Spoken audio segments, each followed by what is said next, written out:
pas de quand se va. Je vais passer l'été au quartier, avec les autres frérots en bas, chercher un billet à gratter. Il y a un truc qui a l'air une vérité générale dans le monde du rap et que tu as l'air de confirmer dans tes textes, c'est que putain ce milieu-là il fatigue. Ouais, ah bah ça c'est clair. Ouais, pour... En tout cas, si t'as pour but, et là je m'adresse à tous les mecs qui voudraient devenir rappeurs, tu vois. Si t'as pour but vraiment de faire du rap ton métier, ou en tout cas ton activité principale, déjà c'est que vraiment à la base t'aimes le truc.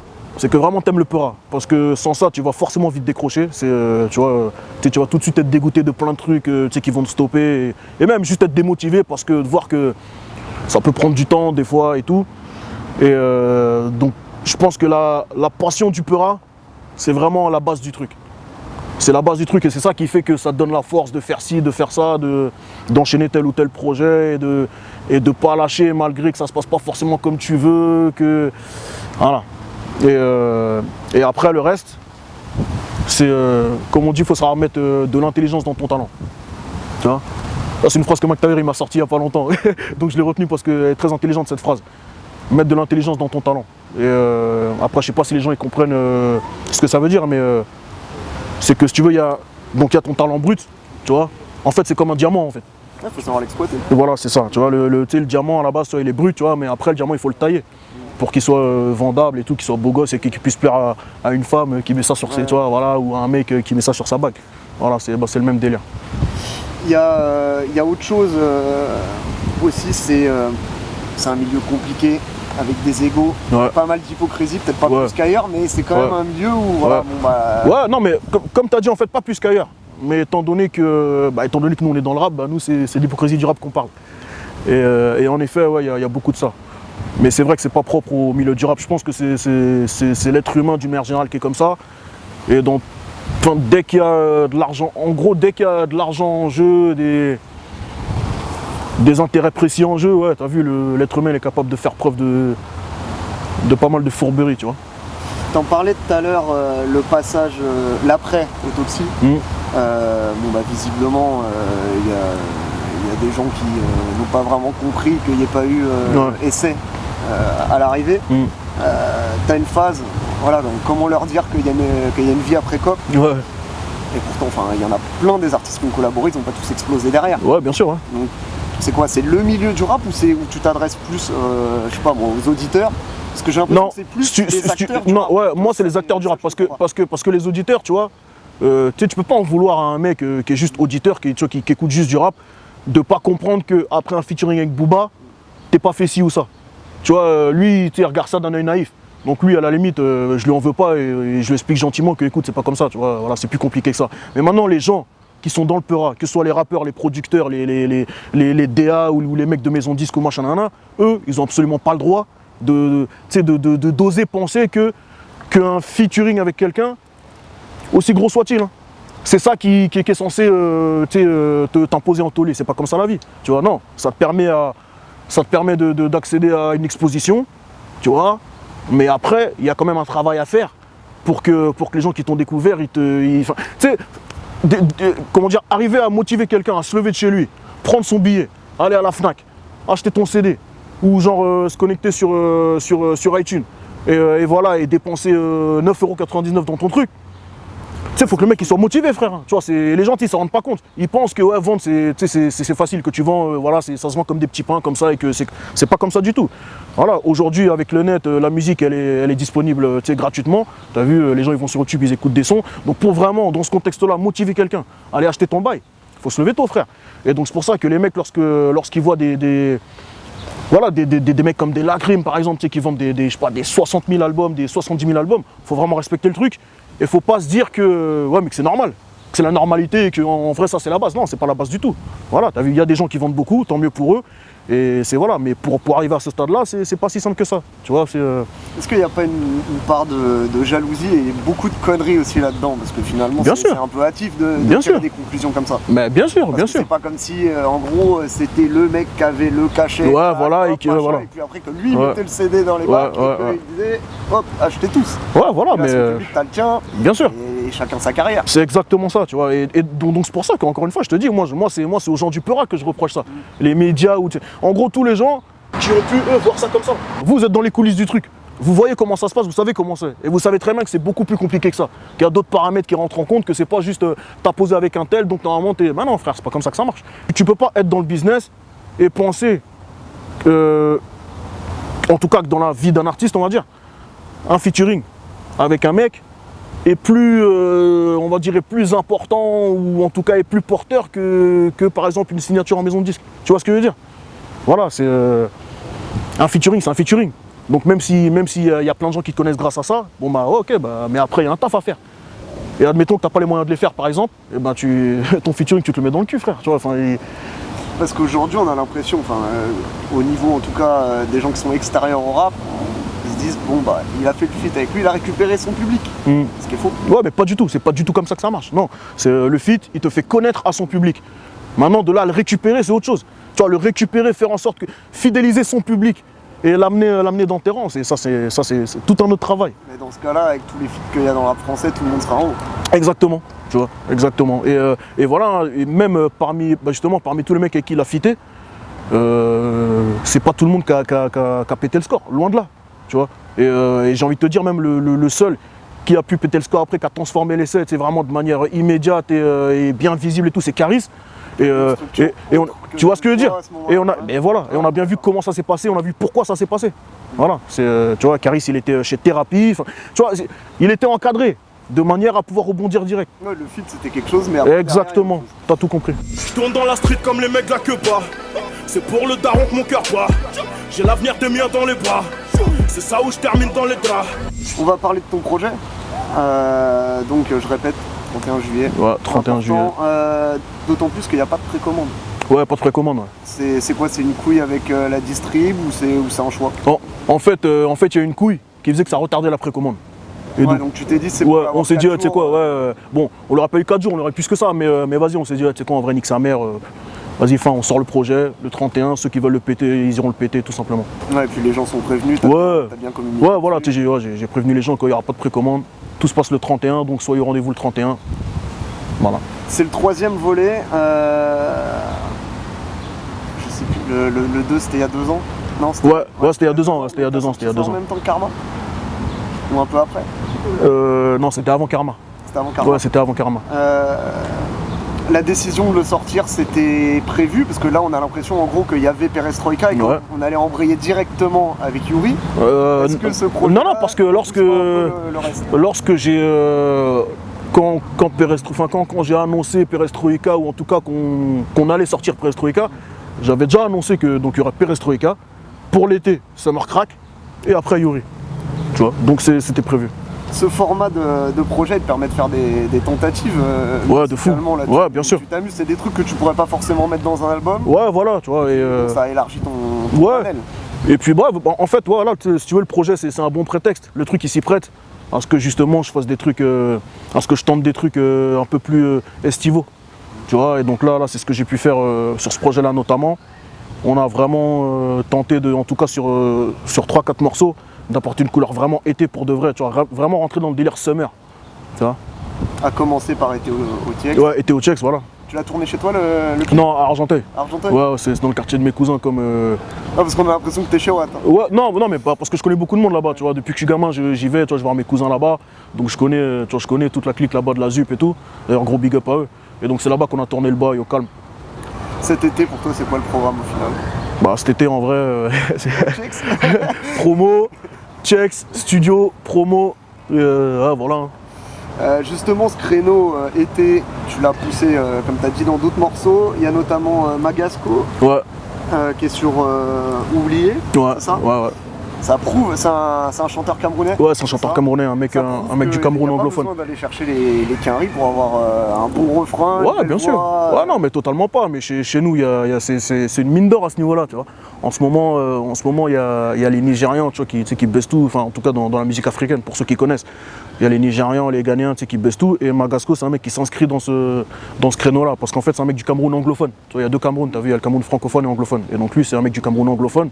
Et ouais, bien sûr, non, il n'y a absolument pas besoin de chercher les quinries pour des bons refrains. Tu vois. Toi, tu l'as contacté facilement ou c'est un mec que tu connais? Ouais, non, en fait, moi c'est un artiste que je connais et que j'ai kiffé. Et c'est un mec que mon frère a récupéré. Tu vois, mon frère il est au bled et sur sa structure Empire en fait, voilà, il a signé cet artiste. Et donc lorsque j'ai fait le projet, bah, je me suis dit que pourquoi pas l'inviter et que ça pouvait faire une bonne connexion en mode 237 pour tous les Camerounais. Et même au-delà de ça, non, voilà, juste un gros morceau, un gros son d'été à sonorité, tu vois, un peu afro, façon. Est-ce qu'on sera amené à l'entendre à nouveau avec toi, ce mec-là? Parce qu'on a quand même l'impression que voilà, il y a un potentiel artistique qui peut ouvrir des portes. Ouais, totalement. Peut-être même que les radios peuvent s'y intéresser. Ouais, bien sûr, bien sûr. Je t'avoue que j'écoute pas trop la radio, je sais pas si tes morceaux, mais bon, ça c'est des morceaux qui peuvent rentrer l'été. Ouais, totalement. Totalement. Mais en tout cas, ce qui est sûr, c'est que rien n'est fermé niveau collaboration. On sera peut-être amené, sûrement à mon avis, amené à recollaborer ensemble. Et en tout cas, moi je kiffe ce qu'il fait. Je kiffe vraiment ce qu'il fait et je pense que c'est une des prochaines rostas Quinf. Et pour le coup, lui, tu me dis, il est anglophone, donc il comprend pas ce que tu racontes sur les couplets. Ouais, il comprend aussi, il capte 2-3 trucs, tu vois. Il bricole un peu en français, tu vois, il parle un petit peu français vite fait. Mais non, aussi, en gros, il a compris le sens général de ce que je disais. Faut pas oublier. Every time one night à Ferrari, me, myself and I. Je crois ni à la malchance ni au hasard. Moi je ne crois qu'au rendez-vous manqué. Laisse donc baver les bavards. Nous on sait ce qu'on a traversé pour monter. On va parler je crois que c'est le deuxième extrait, Brolique. Ouais, Brolique, ouais. En fait c'est l'intro de C'est Marcrack. Ouais, c'est l'intro du projet. C'est l'intro, mais c'est le deuxième extrait que t'as sorti, je crois. Ouais. Bon bah, c'est le mélange avec Broly aussi de DBZ. De DBZ, ouais. Celui qui vient redistribuer les cartes un peu, qui vient foutre la merde un petit peu dans. C'est exactement ça. Dans le game, donc bah c'est quoi en fait, c'est ça. Toi t'as envie d'un peu bousculer les et les machins du rap game. T'as tout compris, tu vois. Ouais. Moi je suis le guerrier millénaire. C'est le mec qui arrive et qui baisse tout sur son passage. Il vient écrire. Ouais, donc c'est ça l'idée. Ouais, c'est ça. Les nouveaux... Non, j'ai pas regardé. À chaque fois les gens ils me posent la question, mais non, j'ai pas regardé. Dans le morceau, tu dis j'ai l'avenir des miens dans les bras. Avec les événements qui t'ont touché récemment, t'es devenu chef de famille. Ouais, on peut dire ça comme ça. Après, je suis pas fils unique, donc voilà, j'ai des frères et tout. Enfin, on est une grande famille, on est une grande famille. Donc voilà, mais en gros, ce que je veux dire, c'est que, ouais, voilà, tout simplement, c'est que quoi qu'il se passe, voilà, tu sais.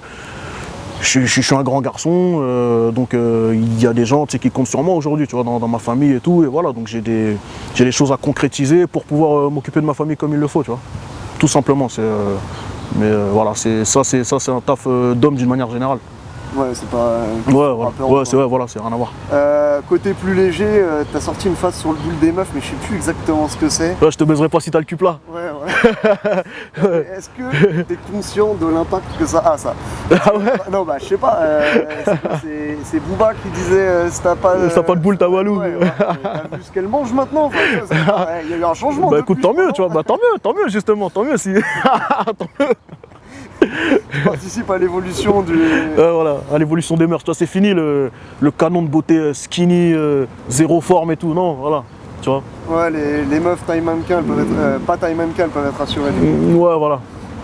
Tu dis aussi la jeunesse est du père et il y a le diable au rebond qui récupère. Ouais. Est-ce que tu as l'impression que ça se durcit, que plus en plus jeune, ça part en couille? Ouais, clairement, mais c'est même pas une impression, hein. C'est les faits. Et la raison, c'est quoi? Je vais pas te poser la question lambda de la raison, rappeur, quel est son rôle, machin, parce qu'en vérité, il n'y en a pas. Oh non, totalement pas, non. Mais toi, ton regard, en tout cas, tu l'as dit, d'adulte, sur des mecs qui ont 15 ans de moins que toi et qui font des dingueries que tu n'avais pas l'idée de faire à l'époque, tu vois. Non, en fait, c'est un tout, tu vois, c'est la société en elle-même déjà qui a beaucoup évolué. Mais vraiment, tu sais, dans tout. C'est-à-dire que quand on était petit, tu vois, même les émissions qu'on regardait, tu vois, elle était différente de celle d'aujourd'hui, tu vois. Par exemple, nous, quand on était petits, il n'y avait pas de tout ce qui est télé-réalité et tout. Donc ce qui fait qu'on grandissait avec d'autres codes. Malgré qu'on était déjà un peu bousillé à notre époque et tout, mais tu vois, on avait quand même une certaine base. On avait quand même une certaine base, je pense, qui faisait qu'on ne pétait pas les plombs totalement comme ça. En fait, on n'était pas avec zéro repère. Quoi qu'il se passe, on savait quand même plus ou moins où est-ce qu'on allait. Tu vois. Même ceux qui partaient en couille, il y avait une base quand même. Là, aujourd'hui, j'ai l'impression que déjà, les jeunes, ils se déscolarisent encore plus tôt et plus fréquemment qu'avant. Donc il y a tout un cursus que, tu sais qu'il y en a, en tout cas il y en a beaucoup, ils n'ont pas ce cursus-là. Et même, tu as vu, de par ce qu'ils regardent à la télé, ou voilà, tu as vu, si tu veux, ils grandissent autrement, tu vois. Et leur mental, ils se forment autrement, avec d'autres codes, avec d'autres valeurs, qui sont peut-être pas forcément des valeurs d'ailleurs, tu vois. Mais en gros, il y a tout un truc qui se passe, et ce qui fait que eux, à 15 ans, eh ben, en tout cas sur certains domaines, ils sont un peu plus bousillés que nous à l'époque. Tu vois, je ne vais pas dire qu'ils qu'ils grandissent plus vite que nous, parce qu'en vrai, quand je regarde les petites 20 ans aujourd'hui, et quand je me rappelle moi comment j'étais à 20 ans, non, je me dis qu'en fait on était beaucoup plus loin qu'eux. Tu vois, on était vraiment beaucoup plus mature qu'eux. Mais il y a 2-3 domaines sur lesquels ils ont grandi vite, tu vois. Même par rapport au sexe, hein. Même par rapport au sexe et tout, tu vois.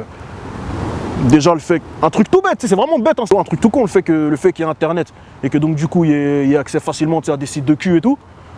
Et ben déjà ça fait que, t'as vu les petits... À 12 ans dans leur tête c'est normal. Tu vois, c'est normal et même dans les pratiques, t'as vu, parce que les films de cul, bon voilà, tu vois, c'est hardcore, tu vois. Et donc ce qui fait que même dans les pratiques des gamins, du coup, tu te retrouves avec des sextapes de gamins de 13 ans. Tu vois. Ils sont là, ils ont 13 piges. T'as vu, avec des petites bites comme ça, tu vois, ils sont là et ils baissent des meufs et ils se filment. Et tout est normal pour eux. Et ils rigolent.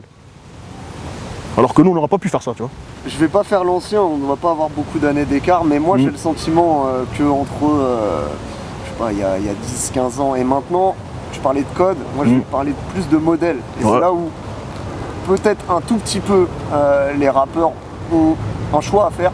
C'est, tu vois, on a le modèle capitaliste à mort, de l'apparence à mort, et le rap rentre absolument là-dedans, tête baissée, parce que c'est ça qui fait rentrer le pognon. Ouais, mais tu sais, au-delà de ça, moi c'est pas comme ça que je vois le truc, c'est juste que frère, on vit, tu vois, c'est-à-dire que toi et moi on vit tous dans la même société.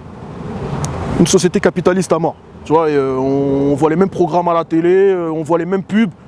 On est intéressé après, bon, peut-être à des échelles différentes, mais par les mêmes choses. C'est-à-dire que, je sais pas, demain il y aura la nouvelle paire de Team qui va sortir, tu la voudras, parce que tu kiffes. Un mec qui kiffera la nouvelle paire de Jordan, un mec qui kiffera le dernier, je sais pas, tu vois, le dernier blouson Vuitton ou ce que tu veux, tu vois. Donc ce qui fait qu'on est tous un petit peu matrixés par les mêmes choses. Après, chacun a des échelles différentes et chacun a sa manière, chacun dans un domaine différent. Mais on est tous intéressés par des biens de consommation. Tu vois, chacun a son vice après. Mais on est tous intéressés par des biens de consommation et les rappeurs, ils font pas exception à la règle. Tu vois, les rappeurs, c'est des gens, t'as vu, avant d'être des rappeurs, c'est des gens, c'est des êtres humains, ils sont là, ils ont leur vie, ils vont faire des courses à Auchan, ils veulent s'acheter une voiture, ils veulent avoir des belles sapes, ils veulent partir en vacances avec leur meuf, payer une baraque à la daronne, voilà, tu vois. Donc c'est des gens qui sont dans cette société comme toi, comme moi, comme n'importe qui. Et donc quand ils rappent, eh ben, ils rappent pas dans le... Enfin, c'est pas dès lors que tu rappes que subitement, tu t'enfiles un costume de mec rempli de valeurs et que voilà, et que toi t'es là pour amener la bonne parole. C'est pas comme ça, tu vois, non. Tu rappes ce que t'es, tu viens comme t'es. Tu rappes, tu dis ce que t'as à dire. Dans la tête, pense péter au jet. Bob vissé sur la tête, je fais traîner au checks. Le poteau est hal, on fait sa sortie de Heps. Le temps est idéal pour moi. Les gens, ils vont apprécier ce que tu dis parce que tu le dis bien. Tu vois, parce que tu le dis bien et parce que ça sonne bien à leur oreille. Je suis désolé, demain tu peux dire des trucs de ouf, mais si t'as un flow, t'es en dehors du beat, même tes instrus, vas-y, on dirait des trucs de Nintendo, frère, avec sa puce sa mère, on s'en foutra de ce que tu dis. Tu vois, on reconnaîtra que, ouais, non, il dit des bons trucs, mais vas-y, il est pourri à écouter, frère, j'écoute pas parce que ça me saoule. Tu vois? Nous aussi, bon, on se les échange. Y'a peut-être un début d'histoire, sérieux sans bluffer. Faites-nous signe si ce soir vous êtes tout fait pour clubber. Je sens que j'ai une touche, je sens que je l'ai marqué.